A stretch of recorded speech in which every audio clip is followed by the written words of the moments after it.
Yes, सब लोग joint हो गए।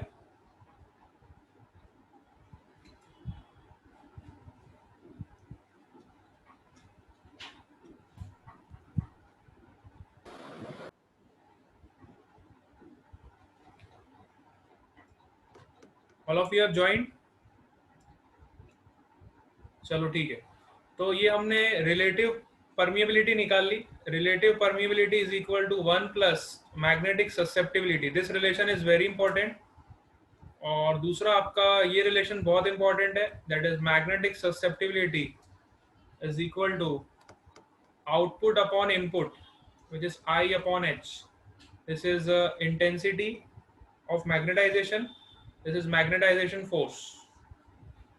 Output upon input, ऐसे आप इसको याद रखोगे, which is I upon H. ठीक है। तो इन रिलेशंस पे काफी क्वेश्चंस आते हैं डिफरेंट डिफरेंट मटेरियल्स की। अभी हम बात करेंगे तो आपको क्लियर होते जाएगा। ठीक है। चलो अब हम तो चलते हैं क्लासिफिकेशन ऑफ मटेरियल्स की तरफ। नेक्स्ट जो पार्ट है हमारा, क्लासिफिकेशन ऑफ मटेरियल्स। ठीक है।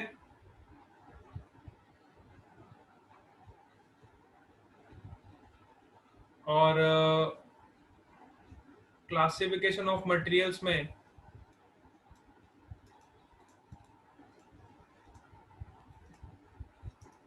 हम ये तीनों कंसेप्ट्स का यूज करेंगे। ठीक है। चलो तो अब हम स्लाइड शो पे जा रहे हैं, जिसमें हम क्लासिफिकेशन ऑफ मटेरियल डिस्कस करेंगे, which is also very important. अब हमारा पीपीटी का काम रहेगा सारा, and we will discuss the different types of materials. Let me open the PPT.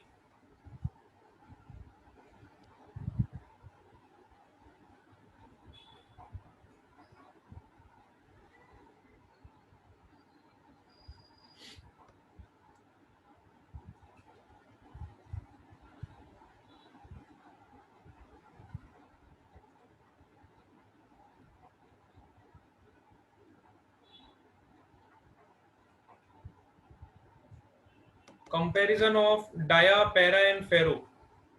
This is very important. So we will start from here only. Comparison of diamagnetic, paramagnetic and ferromagnetic materials. So तीन types के material है और तीनों का हम comparison पढ़ लेंगे। जैसे ही हमें तीनों का कंपैरिजन समझ आ जाएगा तो हमें ये चैप्टर कंप्लीट समझ आ जाएगा। अब डायामैग्नेटिक मटेरियल्स देखो कौन से होते हैं, है ना। Diamagnetic materials are those which are feebly repelled by magnet. जो बहुत ही छोटा सा रिपल्जन होता है इसमें, मैग्नेट के द्वारा बहुत ही छोटा सा रिपल्जन होता है, ऐसे मटेरियल को बोलते हैं हम डायामैग्नेटिक। ठीक है।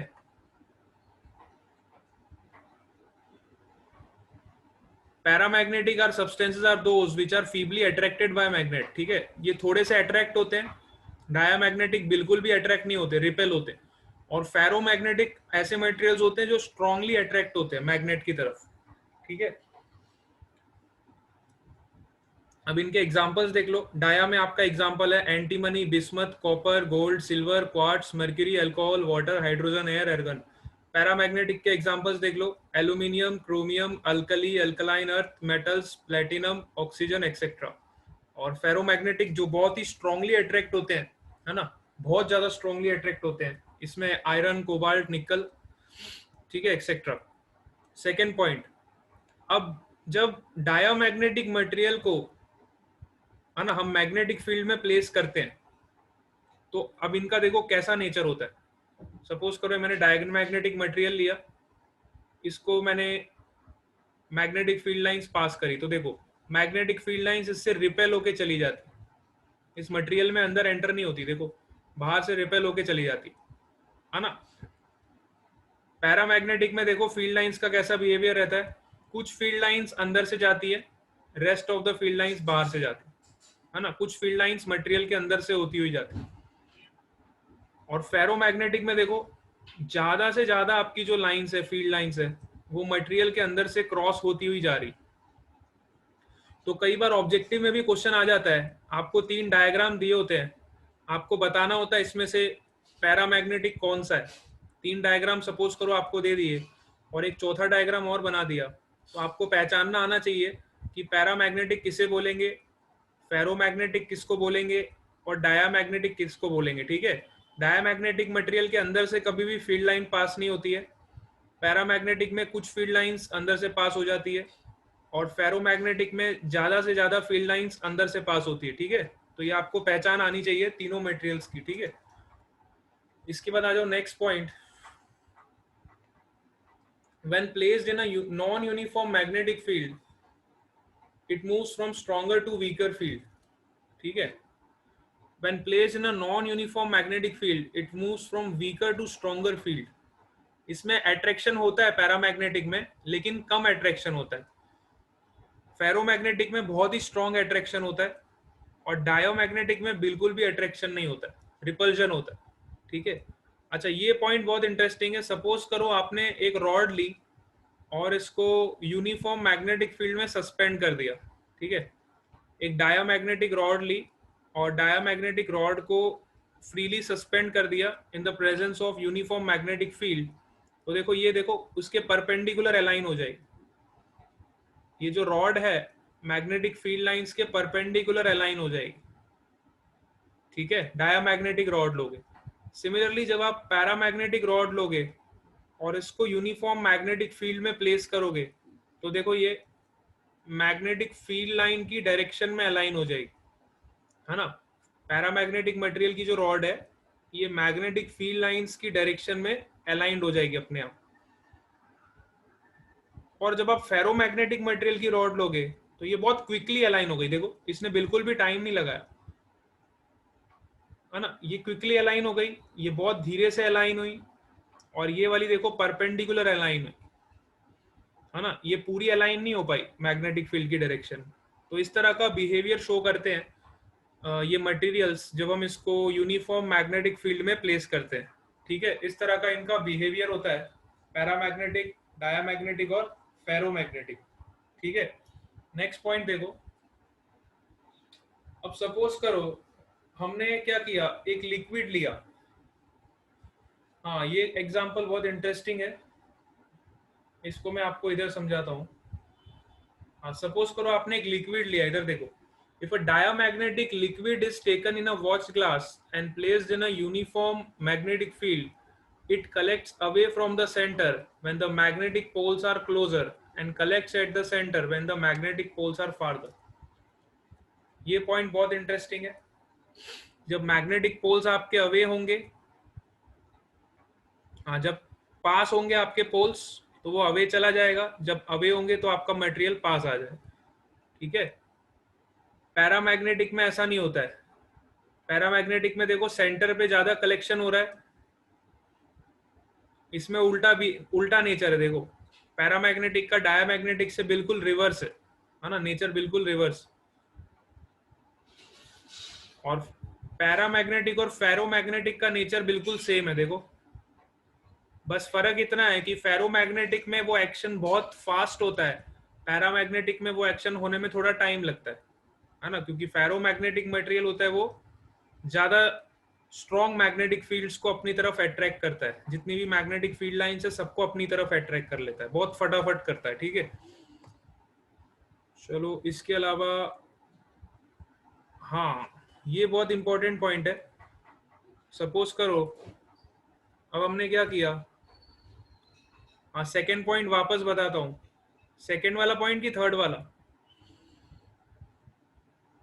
सेकेंड वाला, सेकेंड पॉइंट फिर से देखो।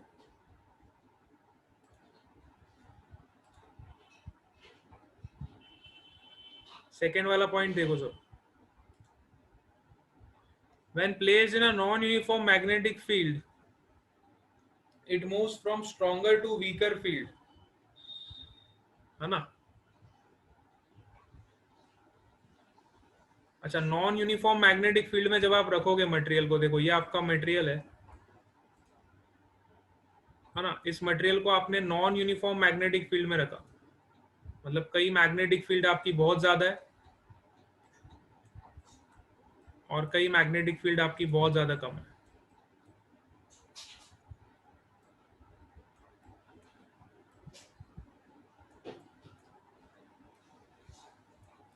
ठीक है, नॉन यूनिफॉर्म मैग्नेटिक फील्ड में जब आपने इस मटेरियल को रखा तो ये मटेरियल कहां से कहां मूव करेगा, from strong magnetic field to weak magnetic field. Strong magnetic field का लाइंस कहां पे होगी, जहां पे ज्यादा मैग्नेटिक फील्ड लाइंस क्लोज होंगी, वहां पे आपका स्ट्रॉन्ग मैग्नेटिक फील्ड लाइंस का बिहेवियर मिलेगा। और जहां पे कम फील्ड लाइंस होंगी वहां पे आपका week magnetic field region create हो जाएगा। ठीक है, यहाँ पे आपका strong magnetic field region create होगा, इधर आपका week magnetic field region create होगा। समझ आया है ना। तो डायामैग्नेटिक मटेरियल के केस में क्या होगा, it moves from strong magnetic field lines to weak magnetic field lines. When placed in non-uniform magnetic field, it moves from stronger to weaker field. ठीक है, when placed in non-uniform magnetic field, it moves from weaker to stronger field. है ना। Strong से weaker जब कोई substance आपका move कर रहा है मतलब वो रिपल्जन को शो कर रहा है ना, और वीक से स्ट्रॉन्ग जब आपका कोई मटेरियल मूव कर रहा है मतलब वो अट्रैक्शन को शो कर। समझ आया। हाँ, तो ये पॉइंट इंपॉर्टेंट है। तो सेकंड पॉइंट ये आपका हो गया। थर्ड पॉइंट आप सबको समझ आ गया। थर्ड पॉइंट रॉड वाला सबको क्लियर है। थर्ड पॉइंट सबको क्लियर हो गया। हाँ, वेरी गुड। अच्छा, थर्ड पॉइंट के बाद आ जाओ नेक्स्ट फोर्थ पॉइंट। ये सारे पॉइंट्स आपको लर्न होने चाहिए एज इट इज, क्योंकि इस पे किसी पे भी ऑब्जेक्टिव क्वेश्चन बन सकता है। सारे पॉइंट्स इंपॉर्टेंट।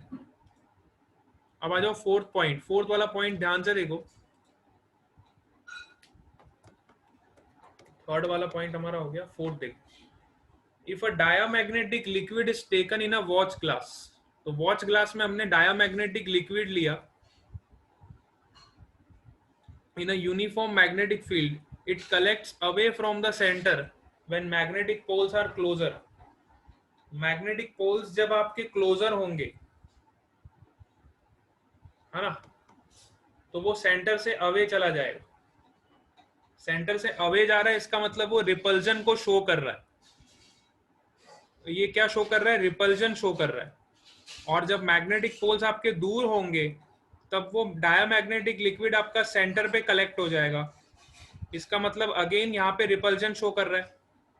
जब मैं रिपेल कर रहा हूं दोनों पोल्स को तब वो लिक्विड अट्रैक्ट हो रहा है, और जब मैं दोनों मैग्नेट्स को अट्रैक्ट करवा रहा हूं तब वो लिक्विड फिर से रिपेल कर रहा है।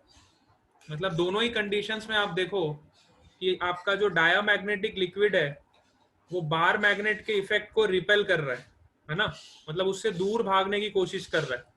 डायामैग्नेटिक मटेरियल हमेशा रिपेल करता है ना, अपोज करता है। एक्सटर्नल मैग्नेटिक फील्ड को हमेशा अपोज करता है, रिपेल करता है। ठीक है। सिमिलरली अगर मैं पैरामैग्नेटिक मटेरियल की बात करूं तो पैरामैग्नेटिक लिक्विड जब आपने लिया सपोज करो वॉच ग्लास में और उसको यूनिफॉर्म मैग्नेटिक फील्ड में रख दिया है ना, ये आपने पैरामैग्नेटिक मटेरियल लिया और उसको यूनिफॉर्म मैग्नेटिक फील्ड में रख, तो देखो जब आप मैग्नेट्स को क्लोज लेके आए तो ये मटेरियल्स भी क्लोज आ गया। ये जो लिक्विड का मटेरियल है देखो सेंटर पे ऊपर की तरफ उठ गया, मतलब ये आपका जो लिक्विड है वो भी क्लोज आ गया है ना। और जब आपने मैग्नेट्स को दूर किया तो आपका लिक्विड का मटेरियल भी दूर चला गया, दोनों तरफ देखो दूर चला गया है ना। तो इसका मतलब है कि ये मैग्नेटिक एक्सटर्नल मैग्नेटिक फील्ड को अट्रैक्ट कर रहा है ना, उसकी तरफ अट्रैक्शन शो कर रहा है, रिपल्जन नहीं शो कर रहा है। सिमिलरली आप फेरोमैग्नेटिक में देखो, फेरोमैग्नेटिक में आपको बिल्कुल सेम नेचर मिलेगा पैरामैग्नेटिक की तरह, लेकिन फर्क इतना रहेगा कि फेरोमैग्नेटिक में ये जो सेंटर पे लिक्विड कलेक्ट हुआ है ये कलेक्ट होने में बहुत कम टाइम लगेगा, पैरामैग्नेटिक से भी कम टाइम लगेगा। फेरोमैग्नेटिक में इसका एक्शन बहुत फास्ट होता है, फेरोमैग्नेटिक का एक्शन बहुत फास्ट होता है। तो सेंटर पे देखो इतना सारा लिक्विड ऊपर की तरफ उठ गया और यहाँ पे देखो सेंटर पे लिक्विड नीचे की तरफ आ गया। ठीक है, तो ये था आपका difference between diamagnetic, paramagnetic and ferromagnetic. Fifth point देखो, अब आप फिफ्थ नंबर का पॉइंट देखो। When the diamagnetic substance is placed in a magnetic field, it is weakly magnetized in the direction opposite to the inducing field. सो जब भी आप diamagnetic material को magnetic field में रखते हो तो वो क्या करता है, एक्सटर्नल मैग्नेटिक फील्ड को अपोज करता है, इसलिए वो बहुत वीकली मैग्नेटाइज होता है। पैरामैग्नेटिक का मटेरियल देखो, weakly magnetize in the direction of the inducing field, है ना, ये भी मैग्नेटाइज होता है बट ये मैग्नेटिक फील्ड की डायरेक्शन में होता है, ये मैग्नेटिक फील्ड के ऑपोजिट होता है, ये अपोज करता है, ये अपोज नहीं करता, सपोर्ट करता है। फेरोमैग्नेटिक में क्या होता है, स्ट्रांगली मैग्नेटाइज हो जाता है ना, इन the direction of inducing field. चलो अब देखो, इंड्यूस डाइपोल मोमेंट, जो भी हम मैग्नेटिक मोमेंट निकाल रहे थे, वो बहुत ही स्मॉल होती है डायामैग्नेटिक में, है ना, उसकी वैल्यू नेगेटिव होती है। और इंड्यूस डाइपोल मोमेंट पैरामैग्नेटिक में पॉजिटिव होती है और इसमें बहुत ज्यादा लार्ज होती है ना। अब इसको आप समझोगे, इंड्यूस मैग्नेटिक डाइपोल मोमेंट, इसका मतलब क्या हुआ। अब ये पॉइंट को मैं इधर समझा रहा हूं, बोर्ड पे देखोगे, हमने देखा डायामैग्नेटिक मटेरियल में आपका मैग्नेटिक मोमेंट जो होता है वो नेगेटिव होता है। अगर मैग्नेटिक मोमेंट नेगेटिव है, इसका मतलब आपका इंटेंसिटी जो कि मैग्नेटिक मोमेंट पर यूनिट वॉल्यूम होता है, ये भी आपका नेगेटिव होगा।